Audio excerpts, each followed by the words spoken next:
Assalomu alaykum aziz do'stlar. Bugun biz siz bilan NLP'da kuchli modellardan biri hisoblangan SCORE modeli haqida gaplashamiz. Tasavvur qiling, oldingizga bitta odam keldi va shunday dedi: "Menda muammo bor, lekin o'zim nimani xohlayotganimni bilmayman." Ko'pchiligimiz aynan shunday yashaymiz. Muammoni aytamiz, uni tahlil qilamiz, lekin yechim tomon harakat qilmaymiz. Bugun siz videoda quyidagilarni bilib olasiz.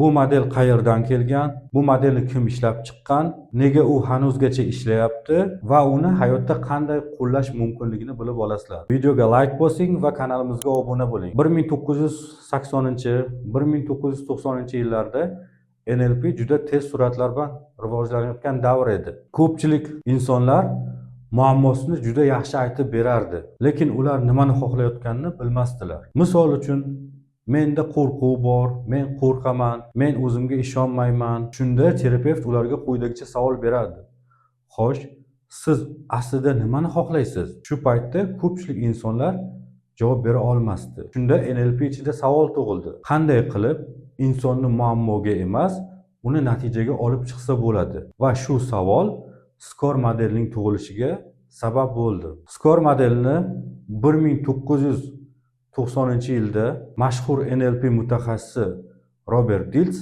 yaratdi. Robert Dilts NLPga juda katta hissa qo'shgan mutaxassislardan biri hisoblanadi. Keling endi modelimiz bilan tanishib chiqamiz. SCORE modeli 5 ta elementdan iborat model hisoblanadi. Birinchisi simptomlar, ya'ni alomatlar, hozir sizni nima bezovta qilyapti. Ikkinchisi causes, ya'ni sabablar, muammo nima sababdan kelib chiqdi. Uchinchisi outcome, ya'ni natijalar, siz qanaqa natijani xohlayapsiz. To'rtinchisi resurs, siz xohlayotgan natijaga borish uchun sizda qanaqa resurslaringiz bor.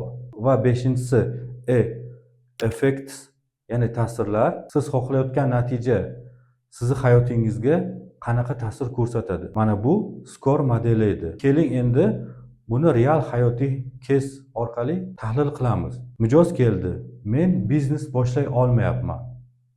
Ya'ni bunda agar SCORE modeli bilan tahlil qiladigan bo'lsak, simptomga qo'rquv, kechiktirish, causa sabablarga oldingi muvaffaqiyatsizlik, outcome'ga natijalarga o'z biznesini boshlash, resursga bilim, kontaktlar va kichik kapitalning mavjudligi.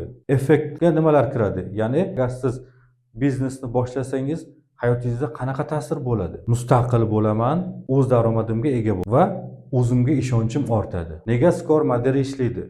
Chunki u odamni muammodan chiqaradi va kelajak tomon buradi. Resurslarni uyg'otadi hamda ekologik tekshiruv qiladi. Xulosa qilib aytadigan bo'lsak, SCORE modeli 1990-yilda Robert Dilts tomonidan yaratilgan va u hozirgacha ham qo'llaniladi. SCORE modelini siz ham sinab ko'ring va o'zingizdan so'rang: hozir hayotingizda qanday muammo bor? Bu muammo nimadan kelib chiqqan? Men aslida nimani xohlayman? Menda qanaqa resurslar bor? Men xohlayotgan natija hayotimga qanday ta'sir qiladi? Video foydali bo'lsa like bosing va kanalimizga obuna bo'ling. Hozircha mavzularim shulardan iborat. Xayr.